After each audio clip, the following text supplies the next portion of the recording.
Derby County and John Eustace really needed that defeat on Friday night versus QPR. There's no papering over the cracks now at Moor Farm and Pride Park, and Derby County really have a lot of work to do.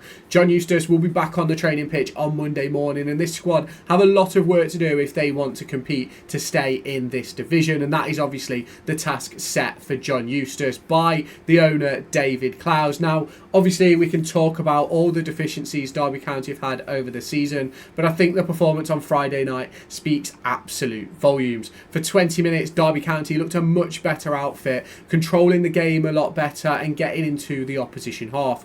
A lack of opportunities in the final third really cost Derby County, and when Elias Chair put that ball in the back of the net from a poor piece of control from Ibu Adams, it was not a surprise to Derby County fans when the players dropped their heads, and it wasn't long before QPR took advantage and scored a second. Now for me, all four goals for Derby County at the weekend came from individual errors. The first one you can argue over Ryan Niambi or Ibu Adams, in my personal opinion.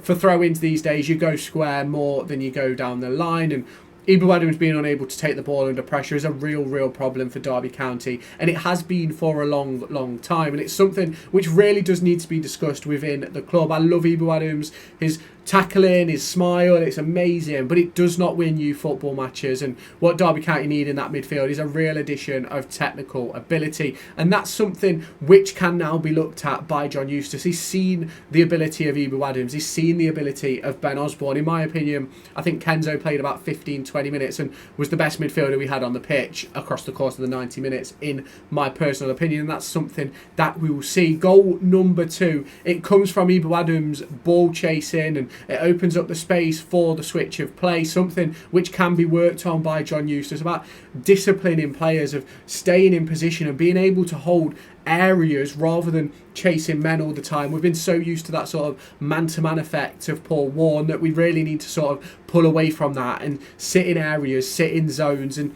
we do it in set pieces, so why can't we do it when we're out of possession in games? And I think that would really help Derby County a lot. Obviously, when there becomes an overload on the opposite side of the pitch, you can obviously swift for the cross and sort of add extra numbers, but ultimately you still need to keep your numbers across the pitch. And that second goal, it came from Ibu Adams' ball chasing, opened up a whole ton of space for the switch of play. We've left Ryan Niambi one-on-one and ultimately couldn't get the block in, and then Zetterstrom made his error. I'm not taking any blame away from Zetterstrom or Niambi. I believe both of them should have done a little bit better in that aspect, but I do believe that a lot of people are missing that key part of Ibu Adams' positioning and how that impacted the team. And obviously, if Ibu Adams had picked the ball up in the middle of the park from that switch of play, we had the entire field to play in, where he could have made a pass to Mendes Lang on the right-hand side, Jerry Yates, I think Selverson was up there as well. You even had Marcus Harness, who was on the left-hand side, involved in those sort of challenges where the ball eventually came from. And it's just a very disappointing goal to concede. We then go on to goal number 3. There's a accumulation of errors in this one. Matt Clark makes an error. Callum Elder misses his header against someone who's about a foot smaller than him, and it's those sorts of things that sort of add up and accumulate, and that sort of led to the goal coming in. And then obviously you've got the 4th goal. It's a poor foul by Mendes Lang, really. One which realistically wasn't needed, was on the byline, and it didn't need it. It just didn't. And that's something which needs to be worked out of these players. We stopped giving away silly fouls for a long time, but ultimately they seem to have creeped back in. And then obviously you've got the marking from the set piece, the positioning of Jakub Zetterstrom, 2 things which need working on, because Zetterstrom got beat at his near post, Matt Clark loses his man.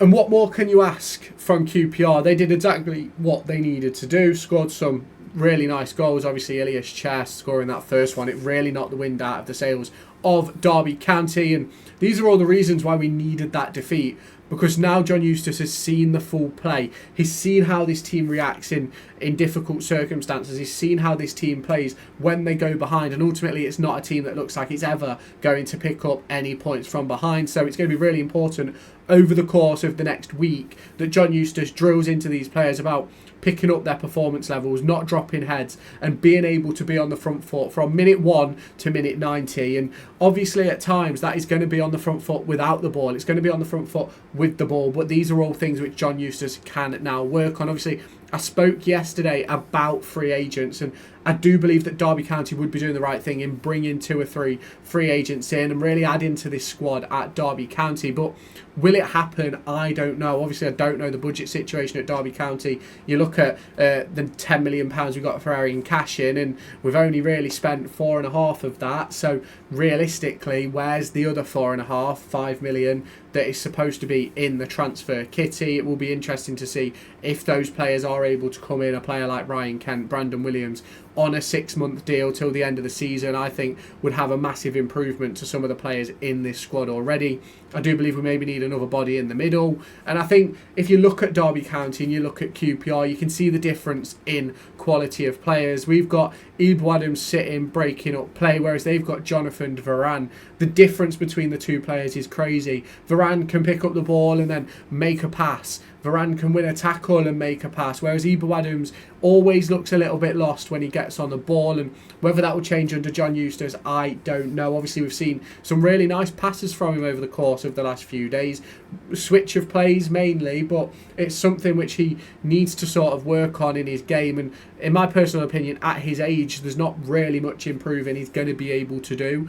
But it's just about building that confidence in him to be able to get on the ball, be able to make things happen. I go back to a player by the name of Graham Shinney, who, me personally, I wasn't a huge fan of him because he lacked in that technical aspect. But Ibu Adams makes Graham Shinney look like Lionel Messi, and it's very disappointing that we're in this situation that we're in. Obviously, back down in the relegation zone as I'm recording this video. Obviously, games are still to be played today. It's only 1 o'clock as I'm recording this video, but you'll be seeing it on Sunday morning. And it's a very difficult task for John Eustace, but he now knows what's needed by the players on the pitch, by the players that weren't in the squad and things like that, and obviously the likes of David Ozo, the likes of Nat Phillips, Kane Wilson, Corey Blackett-Taylor, all set to return over the course of the next few weeks. They're going to have massive impact on this squad, and it's really going to open up the door for John Eustace to really start putting his stamp of authority on this game. I believe we've got a free week this week up until Saturday, where obviously we're playing Millwall,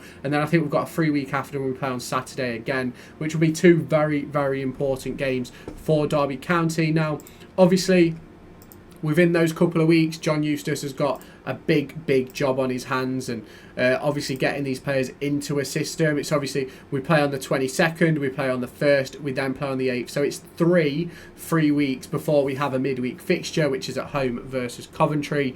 Of our next 4 games, 3 of them are at home, which I think is massively important. In fact, you can stretch that to 6 games where it's 4 at home, 2 away. I think they're really important fixtures. And up until the international break, which comes on the 15th of March, we've got 3 home, 2 away. And realistically for me, we need to pick up 7 points out of these next 5 games before that international break. Obviously hoping for a little bit more, but will John Eustace be able to turn this around? Let me know your thoughts down in the comments. If you have not done so already, make sure you hit that like button, hit that subscribe button, turn on that notification bell. Let me know your thoughts down in the comments, and I'll catch you in my next video.